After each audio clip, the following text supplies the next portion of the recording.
Hi, in this video we're going to look at hypothesis testing.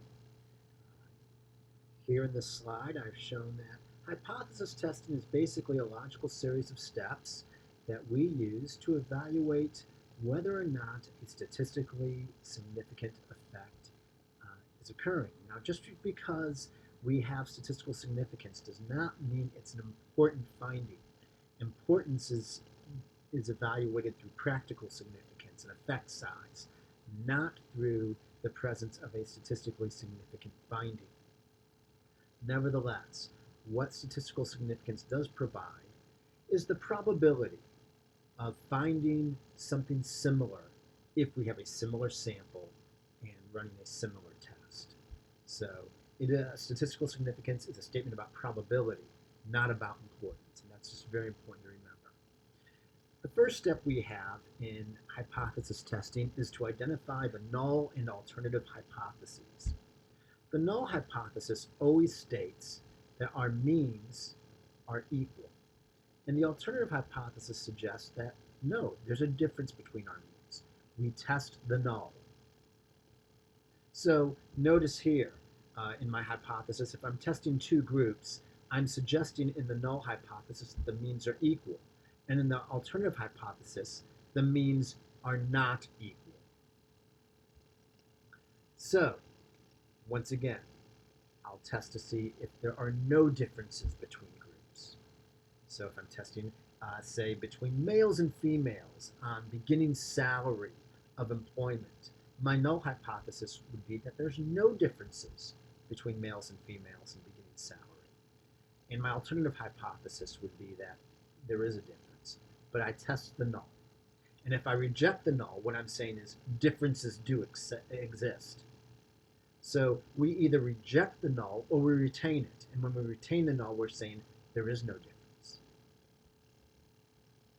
So whenever I run a statistical test, I provide an alpha level. An alpha level says how much error I'm going to allow in my study. And generally we allow amount of error of 0.05 or 5% chance of making a type 1 error.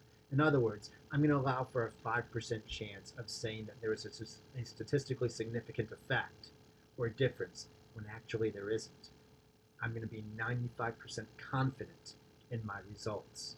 Now, that's not so shabby, but sometimes we test at 0.01, 99%. And what determines 0.05 versus 0.01 or even lower?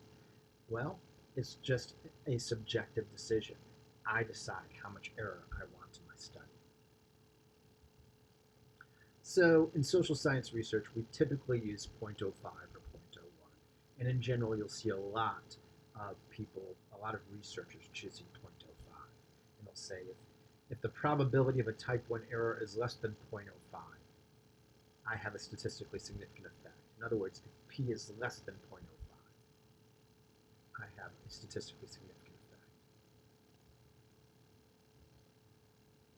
So once I establish a level of significance, I can move forward and decide if this is going to be a non-directional or directional test. Most of the tests that we run are going to be non-directional. In other words, for a t-test, I'll have an alpha level of 0.05, which means 2.5% would be significant here and 2.5% here. That's a critical value of 1.96. So if you look at your z table of 1.96, you'll see that there's 2.5% left over on your normal curve. But that's 2.5% on each side. So that's 5%. I can also run a directional test where I say all of my error goes to one side and I only have significance if there is a statistically significant more or difference on one side. In other words, if I'm comparing males and females and it's a non-directional test, I might have statistical significance if males are significantly higher than females or significantly lower than females. But in a directional test, I put all my eggs in one basket and say, I'm only going to find significance if, say, males are significantly higher than females. If females are significantly higher than males, I won't find significance in a directional test. Most tests are non-directional, and you won't have to worry about this. Once I've established a level of significance, and I've stated my null and alternative hypotheses, I choose the test. So let's go through an example of choosing the test. In this case, we're going to choose an independent t-test. We're going to test the difference between two sample means. We'll determine the result, and we'll also look at practical significance, the actual effect size. So from here, I'm running this in JASP, and I have a data set, and we're going to look at the differences between males and females on beginning salary. And I might suggest that my null hypothesis is there's no differences between males and females. So this is a non-directional test. And should I find differences in beginning salary, then we would have a statistically significant finding. So I go to t-test, and I go to independent samples t-test, and I choose beginning salary and gender as my grouping variable. And we already see that there's a difference here. See, P is not only less than 0.05, P is less than 0.001. Right? So I found a statistically significant difference. Let's see what's happening here. Well, males had a beginning salary of $20,301. Females had a beginning salary of $13,091. So we can see why there's a statistically significant difference here, can't we? And if I choose to look at a Cohen's d,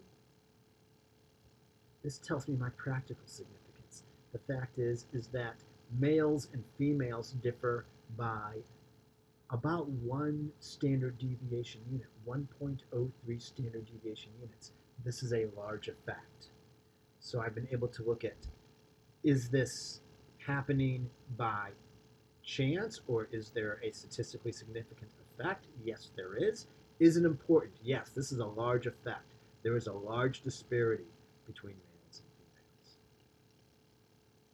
So that concludes a little demonstration on hypothesis testing and how it works in an independent samples t-test and with basic statistical testing.